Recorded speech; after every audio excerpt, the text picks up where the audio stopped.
Ok Google, est-ce qu'il faut percer ces boutons? Les boutons ne doivent pas être percés, car en les perçant, on risque d'infecter la peau, de propager l'acné et de laisser des cicatrices.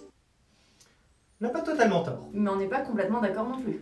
En effet, nous, on va recommander de percer le bouton lorsqu'il est vraiment très jaune, lorsqu'il y a le pus qui apparaît. Dans les autres cas, en effet, on peut suivre la recommandation de Google. Mais maintenant, on va te montrer en 6 étapes comment percer un bouton qui a une tête de pus qui est visible. Allez, c'est parti! Ok, donc là on va voir les 6 étapes pour percer un bouton qui est bien mûr. Mais avant de percer les boutons, c'est important aussi de bien comprendre pourquoi tu en as et comment faire pour les réduire. Donc pour cela, on a déjà tourné une précédente vidéo qui concerne les points tendances acnéiques qu'on t'invite à regarder. Allez, c'est parti! Maintenant, tu as un bouton qui est bien jaune.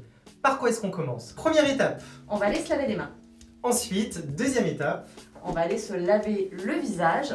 Avec un petit gel nettoyant qui va être pas trop décapant pour la peau, bien sûr. Donc un nettoyant qui est formulé pour le visage. Ensuite, on va pouvoir désinfecter la zone du bouton pour ne pas propager justement ce fameux bouton tout autour. Comme disait Google, si la peau est infectée autour et qu'on n'a pas bien désinfecté avant de percer le bouton, il risque d'y avoir surinfection. Donc on utilise un petit peu d'alcool. Quatrième étape. On va prendre une aiguille. On va venir percer un micro-trou. On va vraiment juste faire en sorte qu'il y ait un petit trou par lequel le pus va sortir. Mais on ne l'enfonce pas, on ne fait pas d'acupuncture. Et surtout, on désinfecte bien l'aiguille avant d'utiliser. Exactement. Donc ensuite, tu vas pouvoir extraire le bouton. Donc là, en général, on recommande plutôt de prendre un petit mouchoir pour protéger ses ongles, pour ne pas faire de cicatrices, pour ne pas s'abîmer la peau. Et si vraiment le bouton n'est pas accessible, tu peux utiliser un tire-comédon. Donc il faut bien le désinfecter aussi à l'alcool avant de l'utiliser. Et on appuie, on se sert de cette partie ici pour vraiment appuyer sur le bouton et l'extraire. Mais c'est vraiment s'il n'est pas accessible, parce que si tu appuies trop fort, tu peux te laisser des traces.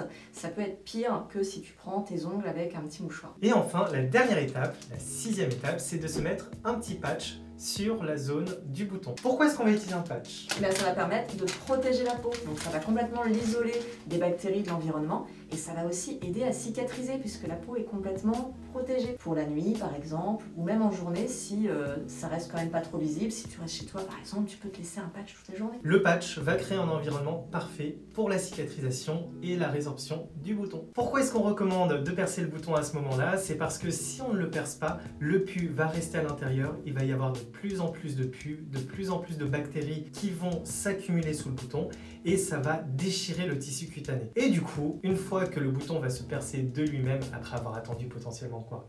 Une semaine, 2 semaines, il va y avoir une énorme cicatrice puisque la peau a été vraiment malmenée. C'est pour ça qu'on recommande de le percer plus tôt.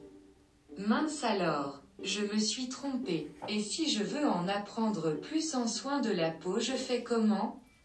C'est facile Google, tu viens faire notre diagnostic de peau. On va te recommander les produits les plus adaptés pour toi avec une routine matin et une routine soir. Et si tu as aimé la vidéo, n'hésite pas à nous laisser un pouce bleu et à t'abonner. Et on te dit à très bientôt. À bientôt.